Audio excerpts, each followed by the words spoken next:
क्या आप लोगों को वो दिन याद है जब रात के अंधेरों में लोग एक दूसरे से जुड़ते थे, जब एक छोटा सा चिराग हर घर में बहुत इंपॉर्टेंट हुआ करता था। कोई किताबें पढ़ता था तो कोई घंटों घंटों अपनी ही बातें किया करता था। लेकिन आज टेक्नोलॉजी की मदद से अंधेरा सिर्फ एक स्विच के दबाने से गायब हो जाता है। यहाँ तक कि आज ऐसी ट्यूबलाइट और बल्ब आ चुके हैं जो स्विच दबाए बिना ही ऑन हो जाते हैं। लेकिन क्या आप लोगों ने कभी ये सोचा है कि ये सफर शुरू कहाँ से हुआ था? कौन वो पहला शख्स था जिसने बल्ब से रोशनी करने के बारे में सोचा था? तो चलिए चलते हैं एक ऐसी समय यात्रा पर जहाँ एक व्यक्ति ने अपने विचारों को रोशनी में बदलकर हमारे जीवन को चमकाया। इस सफर में राज हैं, कॉम्पिटिशन्स हैं, कंट्रोवर्सीज हैं, लेकिन सबसे इम्पोर्टेंट है एक व्यक्ति का सपना जो आज हमारे हर घर को रोशन कर रहा है। तो तैयार हो जाइए क्योंकि आज हम जानेंगे the invention story of bulb. ये बात है 5th to 15th सेंचुरी की, जब लोग अपना जीवन अंधेरे में गुजारते थे। रात में काला अंधेरा होने की वजह से लोग चंद्रमा और आग की रोशनी की मदद से अपने जरूरी काम किया करते थे। लेकिन चांद और आग को हर जगह तो ले जाया नहीं जा सकता था, इसलिए कुछ समय बाद लोगों ने सोचा क्यों ना एक ऐसी चीज बनाई जाए जो लंबे समय तक रोशनी दे और उसे हर जगह आसानी से ले जाया जा सके। यहाँ पे एंट्री होती है मशाल की। जी हाँ, वही मशाल जिसे आप राजा महाराजाओं के दरबार में देखते थे। मशाल एक लॉन्ग स्टिक होती थी जिसे एक तरफ रुई या कपड़े से भरकर उसमें तेल या घी डालकर जलाया जाता था। इसे आज भी ओलंपिक्स में यूज किया जाता है। अराउंड 200 BC में मोमबत्तियों का विकास हुआ। मोमबत्ती का आविष्कार किसने किया ये तो बताना मुश्किल है, क्योंकि मोमबत्ती का इस्तेमाल कई सालों से होता आ रहा है। माना जाता है कि सबसे पहले मोमबत्ती का निर्माण और उपयोग चीन में किया गया था, जहां मोम को बनाने के लिए उन्होंने व्हेल मछली की चर्बी का इस्तेमाल किया था। जिसके बाद यूरोपीय देशों में तेल और वसा जैसे पदार्थों को मिलाकर मोम का निर्माण किया जाने लगा। जिसके बाद मोमबत्तियों का इस्तेमाल बहुत ज्यादा होने लगा था और इसे कमर्शियली मैन्युफैक्चर्ड किया जाने लगा था। लेकिन इसमें कई सारी लिमिटेशंस थी, जैसे कि कम रोशनी देना, जल्दी बुझ जाना और रोशनी को ज्यादा एरिया तक ना फैला पाना। और मशाल और मोमबत्तियों से कई बार बड़ी दुर्घटनाएं भी हो जाया करती थी। जिसके बाद अस्तित्व में आए गैस लैम्प्स। 18वीं सदी में विलियम मर्डोक ने कोल गैस लैम्प को बनाया। इस लैम्प में कोल गैस को बर्न किया जाता था, जिससे रोशनी उत्पन्न होती थी। ये गैस लैम्प अक्सर स्ट्रीट लाइट के रूप में भी इस्तेमाल होते थे। इसके बाद कई तरह के लैम्प्स बनाए गए, लेकिन वो ज्यादा दिन तक टिक ना सके। सन 1815 में सर हम्फ्री डेवी ने सेफ्टी लैम्प को डेवलप किया था। इस लैम्प का ज्यादातर इस्तेमाल कोल माइंस में होता था, जहां गैसों की उपस्थिति के कारण आग लगने का ज्यादा खतरा था। इस लैम्प के डिजाइन ने माइनर्स को सुरक्षित रखा और खानों के भयंकर माहौल में भी रोशनी प्रदान की। यहाँ सन 1821 तक माइकल फैराडे के अध्ययन ने इलेक्ट्रिसिटी के मूल सिद्धांतों को स्पष्ट किया, जिसका असर बाद में इलेक्ट्रिक लाइटिंग के विकास में दिखने लगा। अब लोग इलेक्ट्रिक करंट का इस्तेमाल करके रोशनी पैदा करने के तरीकों को एक्सप्लोर करने लगे थे, जिसका सर्वप्रथम प्रयास भी सर हम्फ्री डेवी ने ही किया था। उन्होंने इलेक्ट्रिसिटी के साथ एक्सपेरिमेंट किया और एक इलेक्ट्रिक बैटरी का आविष्कार किया। जब उन्होंने अपनी बैटरी और कार्बन के एक टुकड़े को तार से जोड़ा तो कार्बन चमकने लगा, जिससे प्रकाश उत्पन्न होने लगा। उनके इस आविष्कार को इलेक्ट्रिक आर्क लैम्प के नाम से जाना जाता था, लेकिन ये लंबे समय तक प्रकाश उत्पन्न नहीं कर सकता था।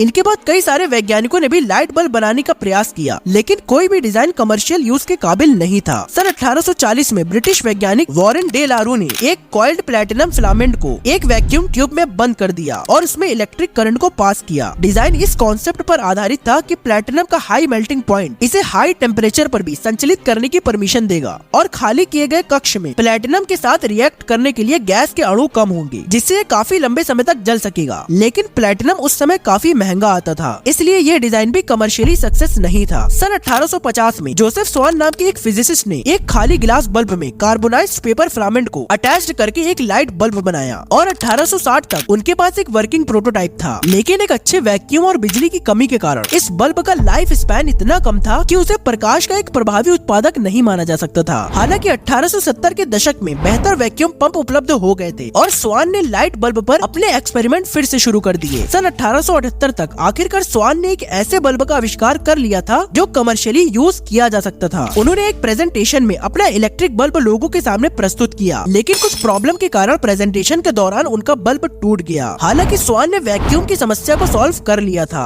अब यहाँ पे एंट्री होती है थॉमस एल्वा एडिसन की। एडिसन ने स्वान के डिजाइन को देखकर तुरंत ये पता लगा लिया था कि स्वान के बल्ब में जो प्रॉब्लम आ रही है वो सिर्फ कार्बन पेपर फिलामेंट के यूज करने की वजह से आ रही है और इसी वजह से उनका बल्ब सिर्फ 13.5 घंटे तक जल पा रहा था। इस प्रॉब्लम का सॉल्यूशन ढूंढने के लिए उन्होंने सोचा कि अगर बल्ब को लंबे समय तक जलाना है तो एक थिन और हाई इलेक्ट्रिकल रेजिस्टेंट फिलामेंट का यूज करना पड़ेगा। इतना सोचने के बाद उन्होंने बल्ब का डिजाइन तो वहीं रखा, सिर्फ फिलामेंट पर काम करना शुरू कर दिया। काफी फिलामेंट यूज करने के बाद आखिरकार उन्होंने सन 1879 में एक परफेक्ट कार्बोनाइज्ड बैम्बू फिलामेंट को बना लिया। फिर क्या, इस फिलामेंट को लगाते ही उनका बल्ब 1200 घंटों तक जल सकता था। ये देखते ही वो पेटेंट ऑफिस गए और बल्ब को अपने नाम पेटेंट करवा लिया। अभी तक मार्केट में स्वान के बनाए कार्बन फिलामेंट के बल्ब चल रहे थे, लेकिन थॉमस एडिसन के ये बल्ब मार्केट में लॉन्च होते ही धड़ल्ले से बिकने लगे और हर जगह एडिसन के बनाए ये बल्ब इस्तेमाल होने लगे और यहीं से एडिसन काफी फेमस होने लगे थे। और लोग ये भूल चुके थे कि कोई स्वान नाम का भी साइंटिस्ट था जिसने पहले बल्ब को इन्वेंट किया था। लेकिन जैसे ही स्वान को ये बात पता चली कि एडिसन के बल्ब का डिजाइन सेम उनके बल्ब की तरह है और सिर्फ फिलामेंट का चेंज है और इसके बावजूद उनको पेटेंट मिला है, ये देखते ही उन्होंने फौरन एडिसन पर पेटेंट इन्फ्रिंजमेंट का केस कर दिया। लेकिन एडिसन इस बात से राजी नहीं थे। लेकिन जब स्वान ने अपनी पूरी रिसर्च और डिजाइन कोर्ट के सामने पेश किए तो मजबूरन एडिसन को पेटेंट स्वान को वापस करना पड़ा। लेकिन एडिसन शुरू से बहुत चालू थे। उन्होंने स्वान को बहला फुसला के एक कंपनी शुरू की जिसका नाम Edison and Swan electric light company रखा और उस दिन के बाद कई अलग अलग तरह के इलेक्ट्रिक बल्ब, ट्यूबलाइट और सीएफएल्स मार्केट में आए। लेकिन एलईडी बल्ब का आविष्कार काफी समय बाद हुआ था। एलईडी बल्ब का सबसे पहले आविष्कार सन 1962 में निक होलोनिक JR ने किया था। एलईडी बल्ब का पूरा नाम लाइट एमिटिंग डायोड होता है। दरअसल निक एक इलेक्ट्रिक कंपनी में इंजीनियर के रूप में कार्य कर रहे थे। उसी कंपनी में काम करते करते उन्होंने एलईडी बल्ब का इन्वेंशन किया जिसने आगे चलकर बल्ब इंडस्ट्री में 4 चांद लगा दिए। एलईडी बल्ब आज के समय में आपको लगभग हर जगह देखने को मिल जाएगा क्योंकि एलईडी बल्ब कम एनर्जी और कम वोल्ट में भी काफी बेहतर रोशनी देता है as compare to normal bulb, जिसकी वजह से बिजली की बचत भी होती है और रोशनी भी अच्छी मिलती है। लेकिन इससे एक बात तो क्लियर होती है कि आज तक हम जो स्कूल में सुनते आ रहे हैं कि बल्ब का आविष्कार थॉमस एल्वा एडिसन ने किया था, दरअसल ये सफेद झूठ है क्योंकि आपने भी आज देख लिया है कि बल्ब को सबसे पहले बनाने वाले थॉमस एडिसन नहीं थे, बल्कि उनसे पहले कई सारे वैज्ञानिकों ने भी बल्ब को बनाने का प्रयास किया था और जोसेफ स्वानी वो पहले शख्स थे जिन्होंने सबसे पहले इलेक्ट्रिक बल्ब को सक्सेसफुली इन्वेंट किया था और एडिसन ने उनके ही डिजाइन में थोड़ा इम्प्रूवमेंट करके लोगों के सामने पेश किया था। ये पहली बार नहीं था, इससे पहले भी एडिसन कई बार दूसरों के आविष्कार अपने नाम कर चुके थे। जब सन 1884 में एडिसन की मुलाकात निकोला टेस्ला से हुई, उस समय सब एडिसन के डीसी करंट को यूज करते थे, लेकिन निकोला टेस्ला ने कहा कि डीसी की जगह एसी करंट ज्यादा बेहतर होगा, जिसकी मदद से हम इलेक्ट्रिसिटी को दूर दूर तक भेज सकते हैं। बस टेस्ला का इतना कहना था कि एडिसन ने उन्हें चैलेंज दे दिया कि अगर टेस्ला ने ऐसा कुछ इन्वेंट किया तो वो उन्हें $50,000 का बोनस देंगे। कुछ समय बाद जब टेस्ला ने सक्सेसफुली एसी करंट को इन्वेंट कर लिया और जब वो एडिसन के पास अपना बोनस मांगने गए तो एडिसन ने टेस्ला से कहा कि वो तो सिर्फ एक मजाक था, जिसके बाद टेस्ला ने नाराज होकर एडिसन की कंपनी को छोड़ दिया। फिर एडिसन ने टेस्ला से बदला लेने के लिए उनके एसी करंट को कई बार गलत साबित करने की कोशिश की और ये लड़ाई कई सालों तक चलती रही, लेकिन आखिर में जीत टेस्ला की ही हुई। वेल, जो भी होता है भले के लिए होता है। अगर एडिसन इलेक्ट्रिक बल्ब में इम्प्रूवमेंट ना करते तो शायद आज जो हमें रात में भी दिन वाली फीलिंग आती है वो शायद ना मिल पाती, या फिर कुछ और सालों तक हमें अपना जीवन रात के अंधेरों में गुजारना पड़ता। भले ही उनका तरीका गलत था, लेकिन उनके द्वारा किए गए इन्वेंशंस को हम नजरअंदाज नहीं कर सकते हैं। अगली इन्वेंशन स्टोरी आपको किस पर चाहिए कमेंट करके जरूर बताना। और यार काफी मेहनत और टाइम लगता है एक वीडियो को बनाने में, इसलिए चैनल को सब्सक्राइब जरूर कर लेना। और अगर आप ये जानना चाहते हो कि कैसे स्पीड ऑफ लाइट की मदद से टाइम ट्रैवल करना पॉसिबल है तो इस वीडियो पर क्लिक करो जब तक मैं दूसरी वीडियो पर काम शुरू करता हूँ।